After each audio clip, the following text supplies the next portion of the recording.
I caught my new tenant trying to pick the lock on my tool shed at 9:40 on a Wednesday night, which was not the strangest thing to happen at that address, but it is the thing that started everything else. I run a furniture restoration shop out of the barn behind my house, and I'd rented the studio apartment above it to a woman named Claire Bennett 3 weeks earlier, mostly because she paid 6 months up front and didn't ask a single question about the noise. I was inside sanding a chair rail when I heard metal scraping against the padlock outside. I set the sander down, wiped my hands, and stepped out to find her crouched at the shed door with a bent bobby pin and a headlamp. "Evening," I said. She didn't jump, which surprised me. She just looked up, unbothered, like getting caught was a cost she'd already budgeted for. "My pipe's leaking," she said. "I need a wrench and you weren't answering your door." "I was sanding. It's loud," I noticed. "For 2 hours. You could have called. I don't have your number. You have my lease. My number's on it. I didn't read the whole lease. That's concerning for a tenant." She stood up, dusting off her knees. "Are you going to open the shed, or should I keep committing a misdemeanor in front of you?" I opened the shed. She followed me in like she'd been invited, which, in a way, she had. "You always this direct with your landlord?" "Only the ones who ignore knocking." She picked through my wrenches like she knew what she was looking for, which, it turned out, she did. "You could have just left a spare under the mat." "I don't leave spares under mats. That's how houses get robbed. I just tried to pick your lock." "I think we're past that concern." I laughed before I meant to. That was Claire. She didn't back off from an awkward moment. She picked it up and turned it over until you decided whether to be honest or hide behind a joke. "You're a nurse," I said. "Shouldn't you be better at emergencies than midnight burglary?" "I'm excellent in emergencies. This is a Tuesday inconvenience, not an emergency." "It's Wednesday." "See, already an improvement." She fixed the pipe herself in about 10 minutes, kneeling under her own kitchen sink while I held the flashlight because she refused to let me touch it. "I didn't come here to be someone's project," she said, tightening a fitting. "I can fix my own faucet. Never said you couldn't. You were hovering. I was providing light. That's a service." When she finished, she looked up at me from the floor, wrench still in hand. "Thanks for the shed. Thanks for not actually breaking in. Give it time." After that, we fell into the kind of routine two people fall into when something started, and neither one wants to name it yet. She worked nights at the hospital, 3 towns over, and slept through mornings, so our paths crossed at strange hours. Her coming home as I was opening the shop, me finishing a stain job as she left for her shift. She started leaving voice memos on my phone instead of texting, since texting while driving to a 12-hour shift wasn't something she trusted herself to do safely. The bathroom fan's making a sound like a dying bird. No rush. Just wanted you to know before it becomes a bigger bird. I'd fix whatever it was and leave a note taped to her door. Bird has been exercised. Oh. One morning, she caught me loading lumber into the truck and leaned against the porch rail with coffee in hand, still in scrubs. "You ever sleep?" "Occasionally. You?" "Sleep is a theory I've heard about." "Raw shift?" "Kid came in, scared his mom wouldn't wake up. She woke up. Good night, actually, by nursing standards." She said it plainly. No performance in it. And I found myself standing there a beat too long, just looking at her. "You always talk about work like it's nothing?" If I talked about it like it was something, I'd never stop. I understood that better than I let on. The first time she really saw me struggle, I'd cut too close to my own hand on the table saw. Nothing that needed stitches, but enough blood that I'd gone pale standing at my own workbench. She came down from her apartment in sweatpants, hair still wet from a shower, medical kit already in hand like she'd been waiting for exactly this. "Sit," she said. "It's fine. Sit, or I document this as a workplace hazard and report you to yourself." I sat. She cleaned the cut with a steadiness that had nothing to do with romance and everything to do with training, wrapped it properly, and only then let her voice soften. "You always work this tired? Deadlines don't care about sleep. Neither do table saws, apparently. You didn't have to come down." I heard the saw stop mid-cut. That's never good. She taped the gauze. "Why you? What do you mean? You could have called an ambulance. You called nobody. You just stood there bleeding, being stoic. Old habit.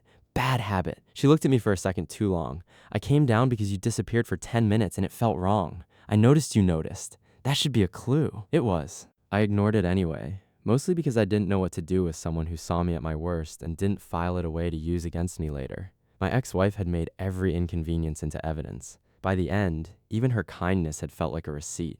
I paid her back the only way I knew how, with my hands instead of words. Her apartment had a bent rain gutter that had been dumping water straight onto her front steps since before she moved in. I fixed it on a Saturday without asking. "You didn't have to do that," she said, arms crossed, watching from the doorway. "You didn't have to stitch my hand back together with a smile on your face." I wasn't smiling. I was concentrating. "You were smiling a little." Slander. She stepped out, inspected the gutter like she had any idea what she was looking at. "Let me help you with something. I don't like owing people." "You don't owe me." "I know. I still don't like it." So I let her help me prep for a craft fair jury application the following week. The kind of thing I always put off because I hated writing about my own work. She sat at my kitchen table with my laptop and made me describe each piece out loud while she typed, cutting my rambling into something that actually sounded like a person who knew what he was doing. "You're better at this than me," I admitted. "I organize chaos for a living. Yours just happens to be made of wood instead of trauma." Comforting comparison. "I contain multitudes." We finished after midnight, and she stayed for a second cup of coffee, even though she had a shift in 6 hours, and neither of us mentioned that fact out loud. The real conversation came a week later, over breakfast at her place after her shift ended, both of us too tired to perform anything. "Can I ask about the divorce?" she said, buttering toast like the question weighed nothing. "She left before she left," I said. "Physically stayed another year. Mentally, gone a lot earlier than that. That's a particular kind of lonely. You'd know? Different flavor. My family runs a hotel chain. 3 properties, one of them my grandmother's house before it became a business. I was supposed to run the flagship after business school. I left instead. Why?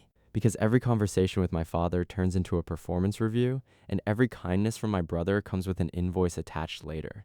I wanted one place where nobody expected anything from me except rent, on time. You pay early. Old habits are hard to break even when you're trying. I understood that more than I said out loud. The first kiss happened in the barn, of all places, with sawdust in her hair and a half-finished cabinet door between us. She'd come down to complain about the noise and ended up staying to hand me screws for 20 minutes without complaining once. "You've got dust everywhere," I said, brushing some from her shoulder without thinking about it first. Occupational hazard of hanging around a woodworker. "You don't have to hang around." "I know." Neither of us moved. The sander sat quiet on the bench between us. "Claire." "Yeah?" "I'd like to stop pretending this is about screws." Finally, she said it like relief, and when I kissed her, she tasted like the coffee we'd shared that morning, and neither of us reached for the light switch even though the barn had gotten dark around us without either of us noticing.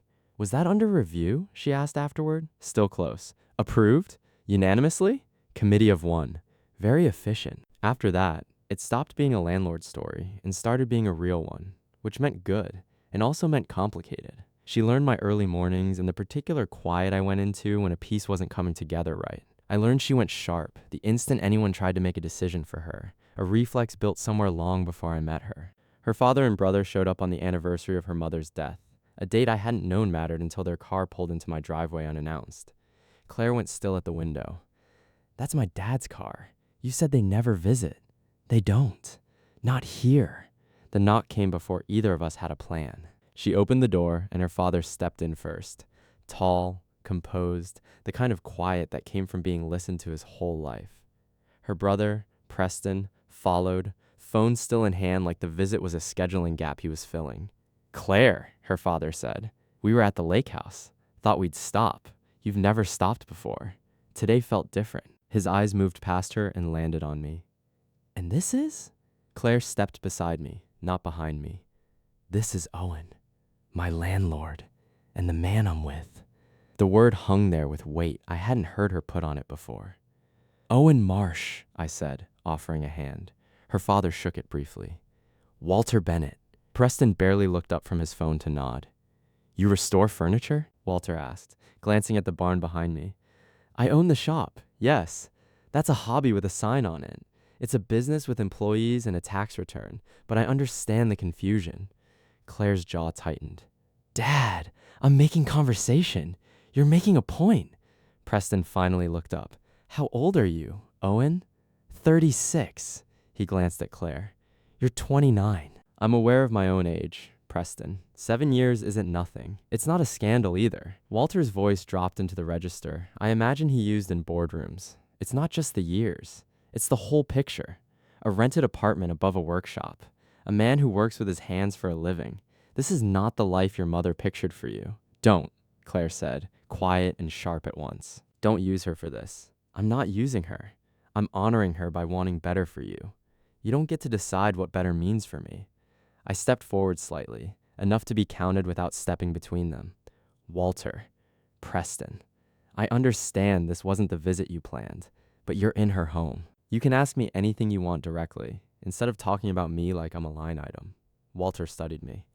Fine. What are your intentions toward my daughter? To let her make her own decisions and support whatever she decides. That sounds rehearsed. It isn't. I just don't need your approval to mean it.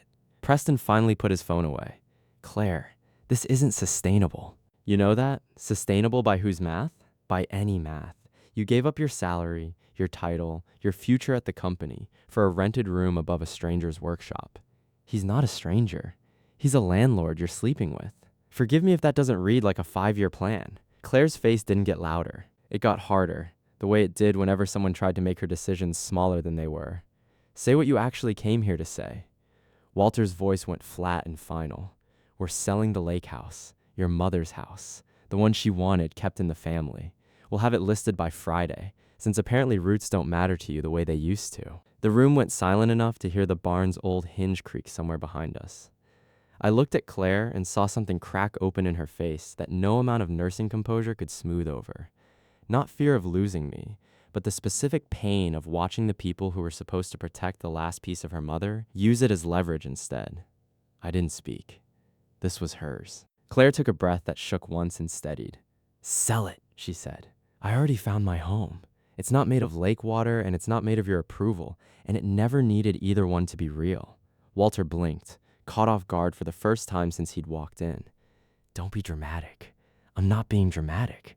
I'm being honest, which apparently sounds the same to you. You have no idea what that property means. I know exactly what it means. That's why it hurts that you'd use it like this. I set down the wrench I'd been holding since the shed, the one I hadn't noticed I was still carrying, and stood beside her instead of behind her. Preston looked at me one last time on his way out. You should be ashamed. Letting her throw away everything for this. Her life isn't a line item on your spreadsheet, Preston. They left without coming inside further than the doorway. Claire stood in the middle of her own kitchen, breathing like she'd set down something she'd been carrying so long she'd forgotten its weight. The following weeks were quiet in an ugly way. Her tuition assistance for the advanced nursing certification she'd been counting on, the one her father had promised to cover as part of the family's education fund, stopped arriving. No dramatic call, just an email from the family's accountant citing a change in fund allocation. She sat at my kitchen table with the email open, jaw tight. They actually did it. You knew they might. Knowing doesn't make it less humiliating. I'm 29 and my tuition just got pulled like an allowance. You have savings. Some. Not enough for the certification track. You have me willing to help you figure out the gap. She looked over, something careful in her face. I don't want to become something you have to carry. Good. I don't want to carry you. I want to help you build a plan. There's a difference. We built one at that same kitchen table over the next 2 weeks. Extra per diem shifts on her end, a payment plan with the program on mine, me picking up more restoration commissions than I probably should have. She hated parts of it. She had more pride than patience most nights. I could just ask Preston, she said once, staring at a spreadsheet. He'd probably say yes if I apologized enough. You could. I won't. I know. Say something encouraging. You're annoyingly stubborn in a way I respect. That'll do. For a while, it worked. She picked up shifts, I picked up jobs, and somewhere in the grind, I started thinking the poisonous thought that thoughts like that always find a way in. This is happening because of me. I knew it wasn't the whole truth. Her father had built that leverage long before I existed. She was the one who'd chosen to walk away from it. But fear doesn't care about accurate accounting. Mine wore a responsible face. It told me a good man knows when he's the weight dragging someone down. So I pulled back. Took on jobs that kept me at the shop past dark. Let her calls go to voicemail for an hour longer than necessary. Kissed her goodnight and left before the moment could ask anything real of me. She noticed. Of course she noticed. She found me in the barn on a Sunday evening, the old hinge creaking behind her as she came in. We need to talk. Ominous. Don't deflect tonight. Wasn't planning to. You've been distant. I've been working. You're always working. This is different. I set down my chisel. I think I've been pulling back because I'm scared. I'm the reason your life got smaller. I chose this. I don't want you 6 months from now resenting the choice. Is that what you think is happening? That I'm shrinking? I think you're carrying a lot. I'm allowed to carry a lot. I can't give you back what they took, but that was never your job. You might miss it. The certainty, the safety net. I do miss some of it, she said, and it landed harder for being true. I miss not doing math every time I open my banking app. I miss my mother's lake house without an asking price attached to it. There. Satisfied? No. Good, because that wasn't for your comfort. She stepped closer. I walked away from that leverage so I could stop being managed, not so you could start managing me by disappearing whenever it got hard. Claire. You don't get to turn my choice into your excuse to leave first. I didn't answer fast enough, and her eyes narrowed. That's it, isn't it? It's not that simple. It's simple from where I'm standing. I'm not your father, I said, and regretted it the second it left my mouth. No, she said, you're not. But you're deciding my life needs protecting from you and calling it noble instead of what it actually is. I leaned back against the workbench, out of moves. I'm scared I'm not enough to make up for what you gave up. Plain. No dressing on it. Her face softened, but she didn't rescue me from the moment. Then say that instead of vanishing. I don't know how to do this without bracing for it to fall apart. Then learn while it's happening instead of preparing for the ending. What if it does fall apart? Then we handle it together. But if you push me away because you're scared, it falls apart right now, and you'll have done it yourself, not me. I looked at her hands, one still faintly stained from helping me finish a cabinet the week before. I gave up my mother's house to stop being controlled, she said. Not so you could take over the job. You're right. I need more than you're right. I straightened. Here's more. I'm staying. Full stop. Not just until it gets hard again, not halfway measured out so it's safe. If you want this, I'm not leaving early to save myself the wait. She studied me. And when you get scared again, I'll say it out loud instead of working through it alone. Good. And you'll tell me when you miss things too, instead of pretending overtime shifts are a personality trait. Something in her almost laughed. Overtime is a personality trait.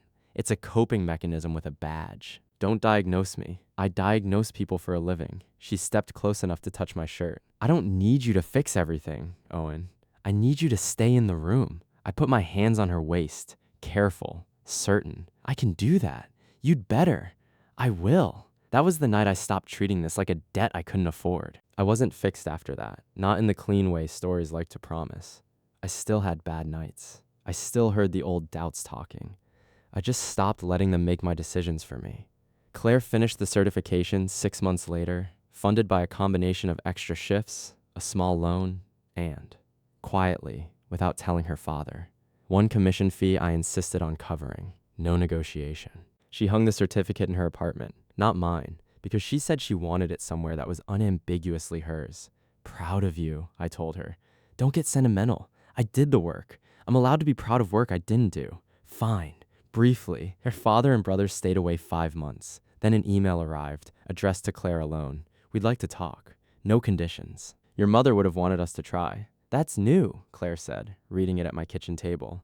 He's never used her like that to soften anything before. You want to go? I don't know. I want them to see me without an agenda attached. Have they ever? No, which is exactly why I'm scared to try again. You don't have to. I know. I want to. Then I'll be there if you want me there. I want you there. We met at a small place near the lake. The same lake her mother's house sat beside, cloth napkins on a plain table, neutral ground. Walter looked older than he had in my kitchen, tired around the eyes in a way that hadn't been there before. Preston stood when Claire walked in, an unfamiliar gesture from him. The first stretch of conversation was carefully ordinary. Menus, traffic, a cousin's wedding neither of them cared about. The kind of talk people use while the real conversation waits its turn. Walter finally set his menu aside. I don't entirely know how to start this. Start honestly, Claire said. He nodded slowly. We handled things badly. I used your mother's house as a weapon, which is the last thing she would have wanted from either of us. Why do it, then? Because I was afraid you were choosing a smaller life to spite me. I understand now that isn't what happened. Preston cleared his throat. I also judged Owen without knowing anything about him. That wasn't fair. Thank you, I said. I still worry, Walter said, looking at Claire. That won't stop. I'd worry if you didn't.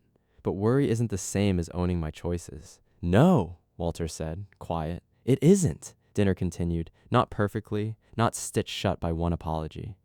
Preston asked about the shop, and I answered honestly instead of trying to impress him. You built the business yourself? Mostly. It's slow work. The honest kind usually is. Claire smiled at that, small and real. Later, Walter asked about the certification, careful this time, no edge in his voice. It's finished? Finished. I paid for the last stretch myself. I should have. You didn't.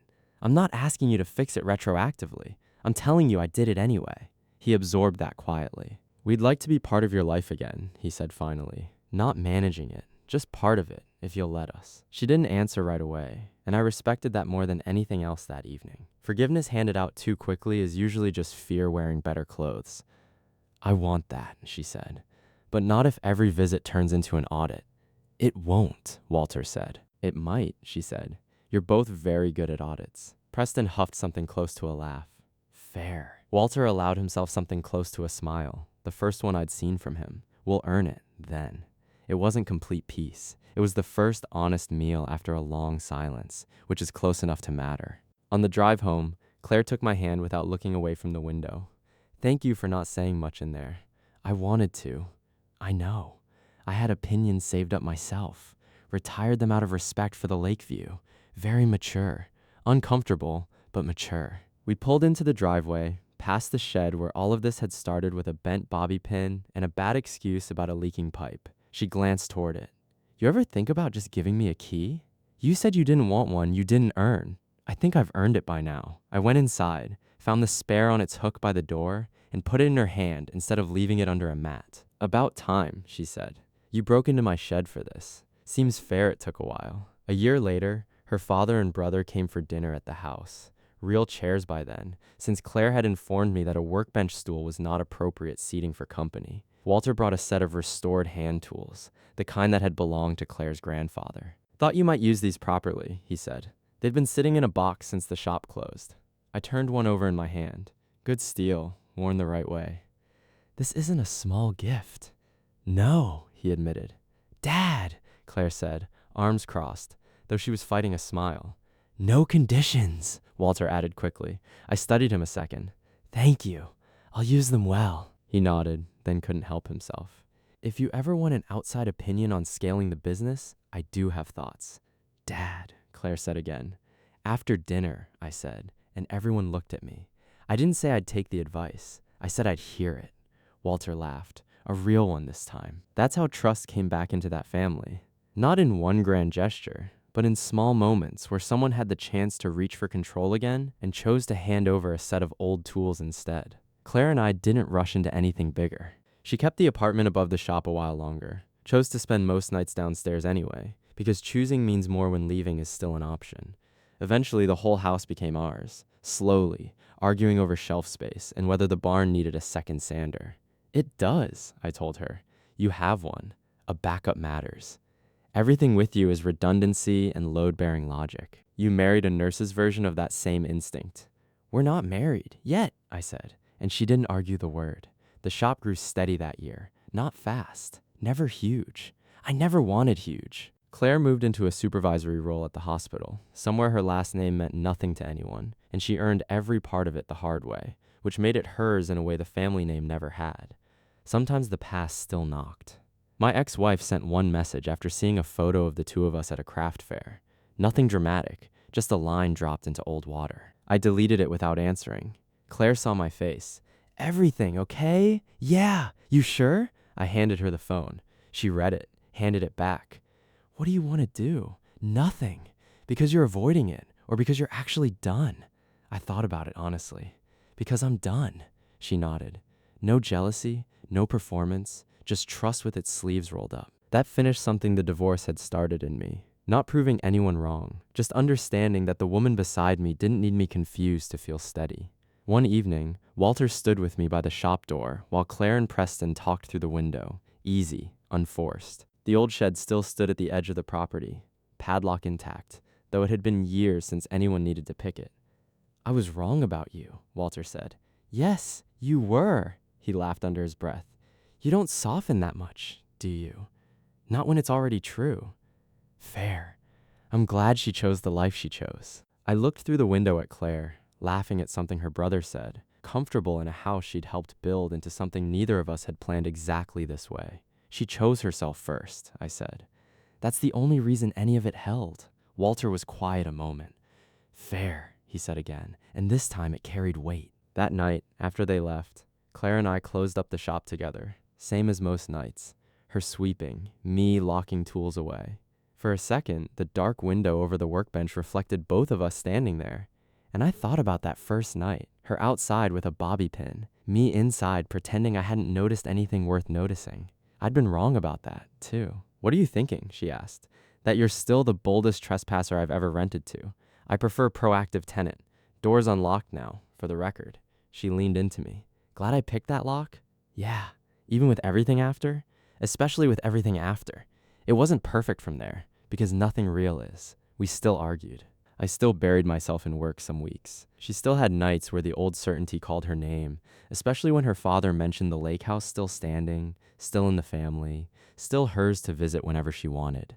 But she didn't go back to being managed, and I didn't go back to disappearing. We chose the harder thing enough times that it just became who we were. And every time I come home now and see her through that barn window, moving around like she belongs there, 'cause she does, I think about the night she tried to break into my shed instead of just knocking. It wasn't nothing. It was the first honest thing either of us had let happen in years. Would you have trusted Claire after that first strange night at the shed? Or would you have kept your distance the way Owen almost did? And do you think her father actually earned his way back in? Or was he just handed a second chance he hadn't finished paying for? If you liked this one, subscribe for more stories like it.